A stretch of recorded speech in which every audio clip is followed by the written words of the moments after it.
Good morning. I'm Representative Spencer Hawley, the House Minority Leader from Brookings, and have Billy Sutton, Senator, the Minority Leader for the Senate, and for our weekly press conference. Just want to, it's like we stated after the governor's state of the state, it's a different year this year. The governor is not having any major initiatives he's come out with, and there's really not any money to play with. The appropriations is looking to find some, so a lot of other smaller issues are starting to surface. And as we get through, the non-meandered water discussion came out of the Senate. Ag yesterday will be headed down to the floor and see how that goes, so how that portion progresses. Our specific concerns that we've talked in the past about, that the governor addressed briefly the state of the states,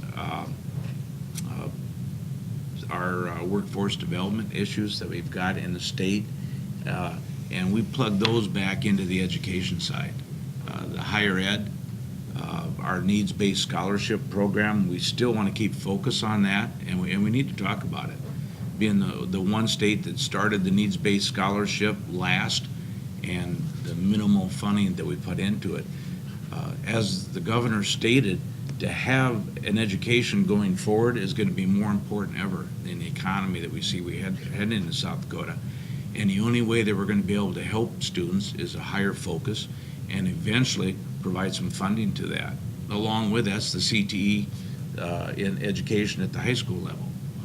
We do support the program that the governor's come out to the relationship on apprentice programs within the high schools. That we have the 4 high schools in Sioux Falls, Rapid, Yankton, and Brookings that are developing it. I visited with my superintendent at Brookings, and he's extremely excited about it, and several of the business owners in Brookings are excited. And I think that's a good direction to go, and we fully support and hope we keep heading along there. The other area, and I hate to be repetitive year after year, but I think the Building South Dakota is extremely important. The governor's proposal is good from the standpoints it starts the discussion. He ends up in that $4.9 million range of ongoing funding. And so there's talk of a permanent funding out of the general fund, but I don't think it's near enough yet. The Housing Opportunity Fund within Building South Dakota could use that money by itself. And the housing discussion in workforce development, as we all know, goes hand in hand. And so I think we need to be looking at where we're focusing. We're still pushing to find more dollars to go to the Building South Dakota. And rather than shrink that program, at least maintain where it's at now. It was designed to go on $10 million a year, if you remember. That was the kind of the threshold that we were hoping to get funding for ongoing. And I think we need to get back to that discussion level. But rather than go in a lot of detail, I'll turn it over to Senator Sutton then. Yeah, thanks, Spence. Billy Sutton, District 21 Senator, Minority Leader. I think Spence hit some good stuff on the workforce development. And part of our focus is going to be to work with the governor on workforce development, but also have our own package of bills as well. We'll be focusing on getting some more ongoing funding to needs-based scholarship, as Spence mentioned.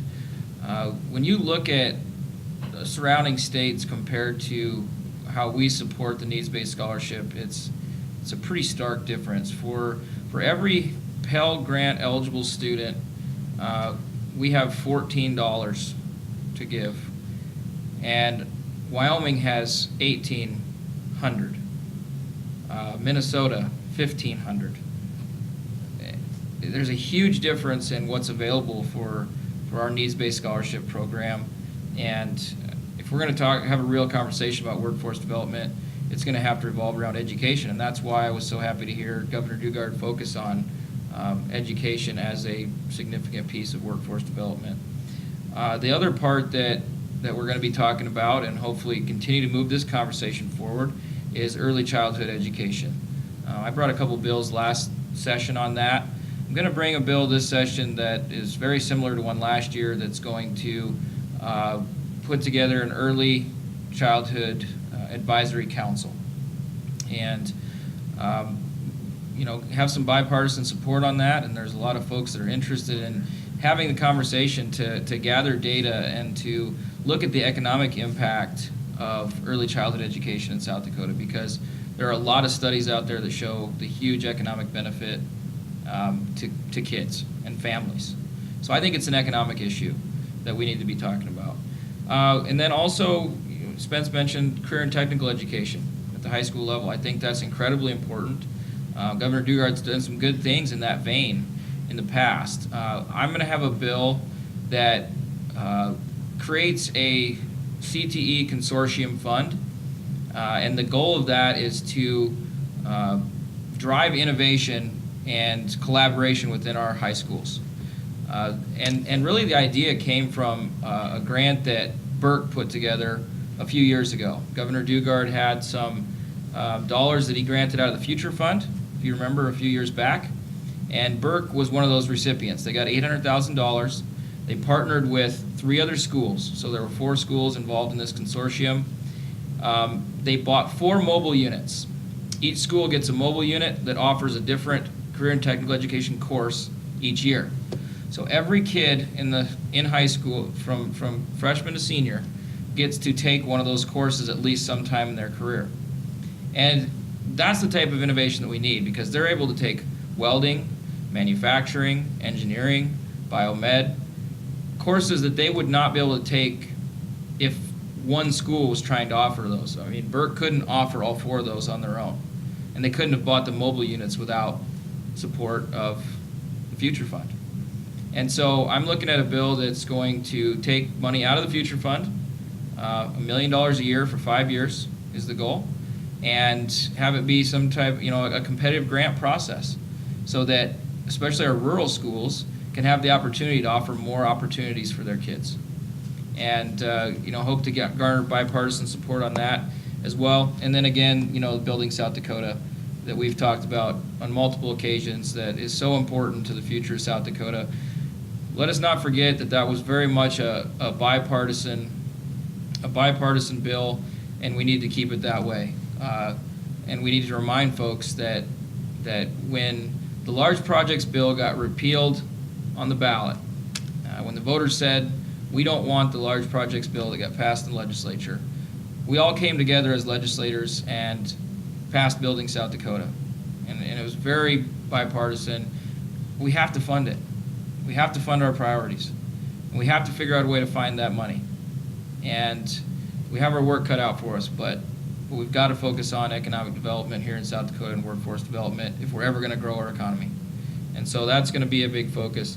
The other piece that I think we'll hit on is, this week we had the professionalism and civility and harassment training provided by NCSAL. I thought it was very well attended. I thought that it was a really good conversation. And it brought a lot of awareness to this issue of harassment. And I've personally really enjoyed the discussion about the civility in politics and the importance of civility, in that even though we might disagree, we don't have to be disagreeable. And I think that if we all take that to heart, we can really head in a better direction for our nation and for South Dakota to get things done, find common sense solutions by working together, even though we don't always agree. And then finally, I just wanted to give a shout out to the tourism industry. They've been here all week. They're a great group.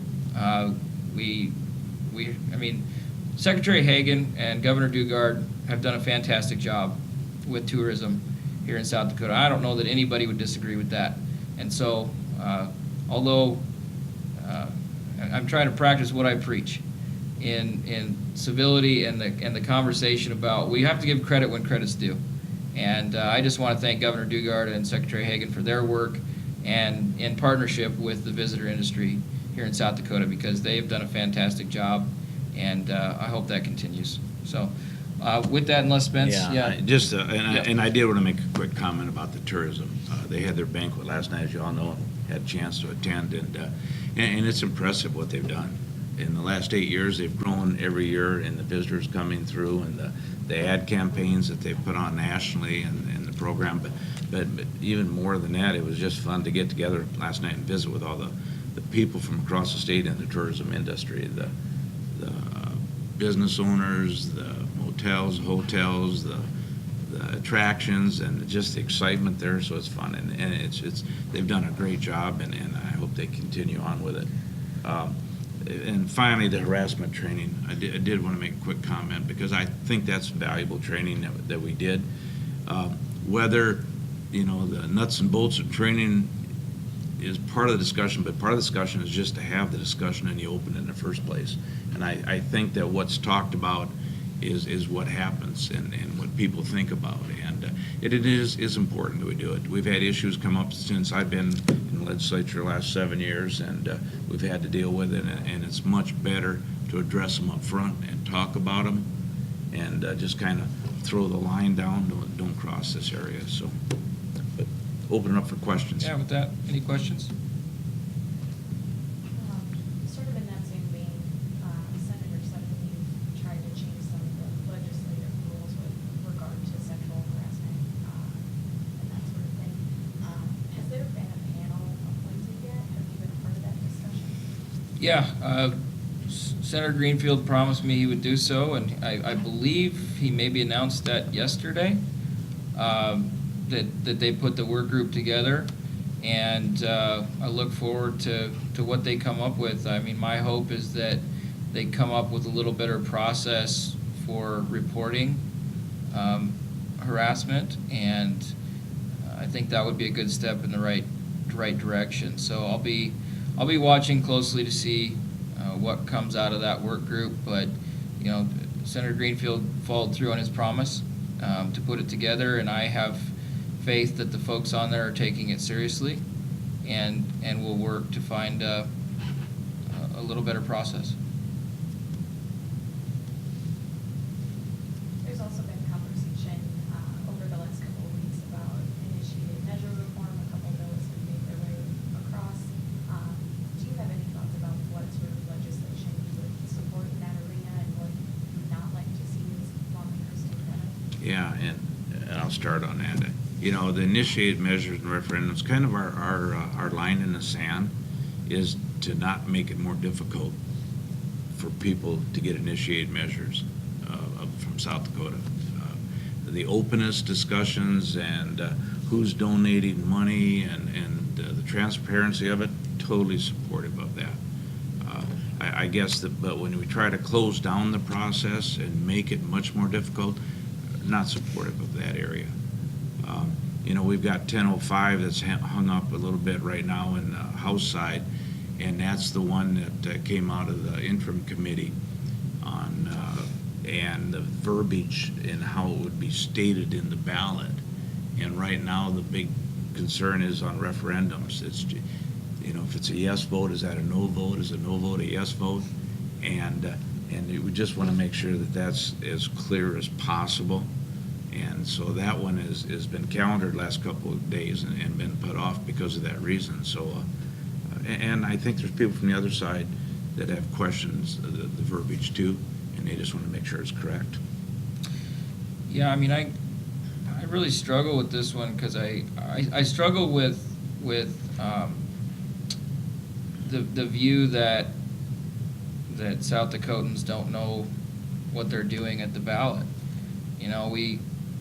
We trust them to send us up here as legislators, but there seems to be a constant attack on them voting on issues on the ballot, and I really have a frustration with that. I think we need to respect the will of the voters, and when you look back at the history of South Dakota and go and look through all the measures that we've had, for the most part, by and large, South Dakotans have got it right.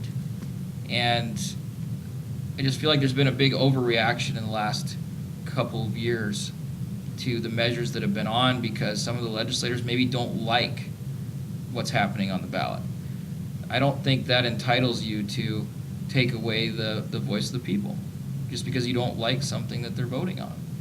And so I'm going to continue to to support the will of the voters and do our best to do that. Every once in a while, there will come an issue where maybe we need to tweak something and things to make the process better, but I agree with Representative Hawley that we shouldn't be trying to make it harder for folks to have their voice be heard on the ballot. Both of you gentlemen, give me a look ahead to next week, what you expect to be talking about, what the public will be hearing about, what major issues you're going to be bringing up to both committee and on. Yeah, I think there's still a lot of bills out there, and so we'll kind of be monitoring, because I think next week is the deadline for unlimited bill introduction, and then we have one more week after that when you have your final 3 bills. So the bulk of the bills are going to be dropped next week, and we'll have a little better feel for how many bills there are, because I think we're going to have a lot of bills out there this year, and we're going to have our work cut out for us. There's some people that speculated we could have up to 600 bills, and that is a lot compared to past years in South Dakota. So I'll give Governor Dugard a hard time. He should have had a big initiative, because if you give legislators too much time, they come up with 600 bills. So we'll have our work cut out for us. It's real difficult. We've been talking in generalities here today, because the controversial stuff really hasn't popped up yet. Most of my committees have been, things are coming out on consent or by one vote, somebody's against it or something. So we just really haven't got into the serious discussion mode yet. And there's a lot of stuff floating out, people running around with bills and a lot of different opinions and everything. So I don't know which direction we're going to end up heading next week. And again, because I was on the summer task force on the non-meandered waters, I'm hopeful that comes out of the Senate. That is probably the one discussion in that area that's really going to get heated up next week. And I know there's 4 or 5 bills floating out there besides what the governor's got going through over on the Senate side. So the discussion's going to get a lot more heated on that portion of it. Most of the ethics reforms bills that came out of the task force have gone through, except the 1005 I mentioned. And I just don't know where we're going to end up with next week. And Approps is driving a lot of this in the background on dollars, and they're still just right at the beginning of their hearing process. And until we set our funding in February, as you remember with our new time frame now, they set it about 3 weeks earlier on our projected revenues for 2019. Once that's done, it's going to be a lot clearer, I think, which direction we can head in a lot of these issues we've talked about.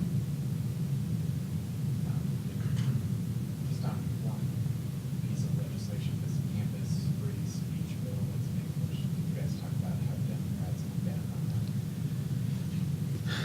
that. Actually, no.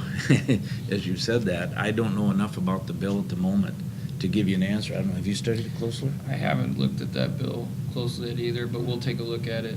Yeah. I'm not really sure what it entails. I've heard some rumblings about it, but I haven't heard much about it. But we will have a position on it. We just need to look at the details of it.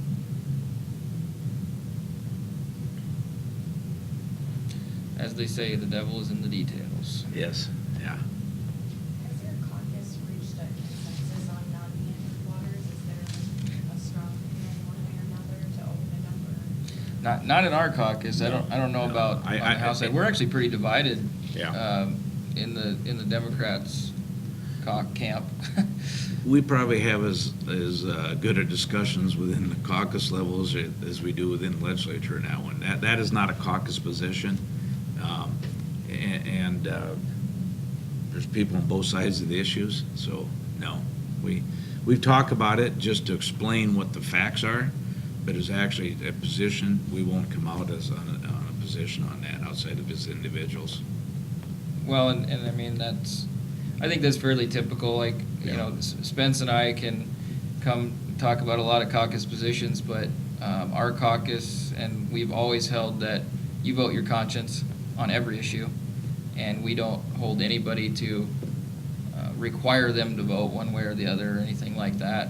But especially with, this non-meander water thing, it's really interesting to see the breakdown and differences of opinion from a lot of different, groups of folks, so. Is there anything else? Is that it? Thanks for your time. All I right, appreciate thanks. it. Thank you. Thanks for your time, and we'll see you again next week.